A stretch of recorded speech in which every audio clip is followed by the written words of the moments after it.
خبر شامل کرتے ہیں میرپور آزاد کشمیر سے ایس ایس پی راجہ عرفان سلیم اور اے ایس پی عباس علی شاہ کی خصوصی ہدایت پر پولیس تھانہ افضل پور کے دبنگ ایس ایچ او محمد عامر فروخ کا منشیات فروشوں اور ناجائز اسلحہ رکھنے والوں کے خلاف کارروائیاں جاری۔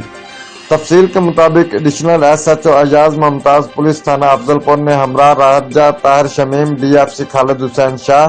اور آئی ایچ سی محمد اکرم نے دوران گشت گنڈے سلوانی کے مقام سے ایک ملزم محمد وسیم ولد محمد یاسین قوم انصاری ساکن قاضی چک کو بدو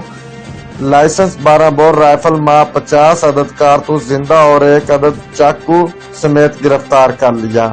اور مقدمہ درج کر کے تفتیش شروع کر دی۔ Report Aamir Adeel Gilani, bureau chief Geo Express News, Mirpur Azad Kashmir.